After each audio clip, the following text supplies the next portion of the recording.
तो वेलकम है दोस्तों आप सभी का। चलिए देखिए यार, आप लोग SKMU में जितना भी लोग पढ़ाई कर रहे हैं सबका हिस्ट्री का पेपर किस टाइप से आएगा वो हम लोग इस वीडियो में जानेंगे। ठीक है, SKMU सिद्धू कानू मुर्मू यूनिवर्सिटी। सिद्धू कानू कौन थे? सबसे पहले ये चीज़ जानते हैं। सिद्धू कानू जो थे ना, यह संथाल विद्रोह के प्रमुख नेता थे। इनके साथ और दो आदमी था, चांद और भैरव। ठीक है, 1855। देखिए मेरी फ्रेंड भी बहुत दे रही है। चलिए, सबको मालूम है, आप लोग को भी मालूम होना चाहिए। कल दिन कोई पूछ ले तो बता दीजिएगा। और 1992 ईस्वी को इसकी स्थापना हुई थी, SKMU दुमका की। ठीक है, अब देखते हैं। तो यहाँ पे आपको पढ़ना है, क्या पढ़ना है? एंशियंट इंडियन हिस्ट्री और early time to Maurya age, यानी कि प्राचीन भारत का इतिहास। मैं हिंदी में बताऊँगा क्योंकि मैक्सिमम बच्चे हिंदी में हैं। प्राचीन भारत के इतिहास से लेकर के मौर्य काल तक। ठीक है, तो देखिए प्राचीन भारत के इतिहास जानना है से लेकर के मौर्य काल तक। अब देखिए इसमें जो आपको कौन कौन से यूनिट पढ़ने हैं सबसे पहले जानते हैं। यूनिट 1, इसमें आपको पढ़ना है भौगोलिक पृष्ठभूमि, फिर भूगोल, प्रमुख मार्ग, संचार, पर्यावरण, लोग और भाषाएं। ठीक है, ये पढ़ लेना है। उसके बाद आपको पढ़ना है 2 में कि पूर्व इतिहास। इसमें आपको पढ़ना है पुरापाषाण युग, मध्यपाषाण युग, नवपाषाण युग। ठीक है, किसे कहते हैं और इसका टाइम पीरियड क्या है, और ताम्रपाषाण युग। ठीक है, इनका जानना है कि पुरापाषाण युग किसे कहते हैं, नवपाषाण युग किसे कहते हैं, मध्यपाषाण युग किसे कहते हैं, ताम्रपाषाण युग किसे कहते हैं, इसका समय सीमा क्या है। ठीक है, ये सभी चीज़ें जाननी है। आगे देखते हैं, क्वेश्चन है यहाँ पे। फिर मतलब क्वेश्चन नहीं, यहाँ पे पढ़ना है कि प्राचीन भारतीय इतिहास के स्रोत और दृष्टिकोण का सर्वेक्षण। कि प्राचीन भारतीय इतिहास को जानने के स्रोत कौन से हैं, विभिन्न स्रोतों को बताइए, जैसे कि साहित्यिक स्रोत हो गया, पुरातात्विक स्रोत हो गया। ठीक है, आगे देख लेते हैं। तो इसके बाद आपको पढ़ना है कि आदि इतिहास, हड़प्पा सभ्यता, उत्पत्ति विवरण। इसमें आपको पढ़ना है आदि इतिहास। जो हड़प्पा सभ्यता थी वह कहाँ की सभ्यता थी? आदि इतिहास की सभ्यता। ठीक है, वो मैं बताऊंगा नेक्स्ट वीडियो में कि आदि इतिहास किसे कहते हैं, प्रागैतिहासिक काल किसे कहते हैं, ऐतिहासिक काल किसे कहते हैं। ठीक है, इसमें आपको पढ़ना है कि हड़प्पा सभ्यता की उत्पत्ति कैसे हुई, उसका वितरण क्या है, विशेषताएं क्या हैं, पतन कैसे हुआ। ठीक है, नेक्स्ट आपको पढ़ना है वैदिक सभ्यता के बारे में, जिसमें समाज को पढ़ना होगा, आपको अर्थव्यवस्था के पढ़ना होगा। वैदिक समाज कैसा था, उनकी अर्थव्यवस्था क्या थी, राजनीतिक प्रणाली कैसी थी, धर्म क्या था।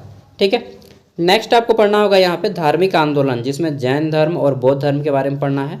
इसमें आपको पढ़ना है कि जनपद और महाजनपद। ठीक है, 16 महाजनपद हुआ करते थे। मगध सबसे बड़ा महाजनपद था, जो कि हम लोग का झारखंड में आता था। ठीक है, मगध महाजनपद झारखंड में आता था, झारखंड बिहार दोनों। फिर आपको पढ़ना है कि प्रारंभिक राजशाही और गणतांत्रिक राज्य, उनका विस्तार, सर्वोपरि राजनीतिक शक्ति के रूप में मगध का उदय। देखिए आ ही गया। ठीक है, और हर्यक वंश ने नद वंश तक आपको पढ़ना है पूरा।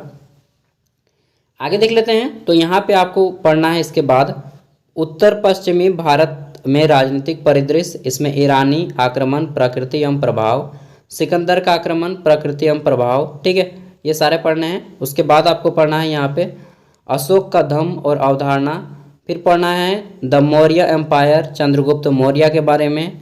ठीक है, बिंदुसार के बारे में और अशोक के बारे में। चंद्रगुप्त मौर्य का बेटा था बिंदुसार, बिंदुसार का बेटा हुआ अशोक, यानी कि अशोक जो है चंद्रगुप्त मौर्य का नाती था।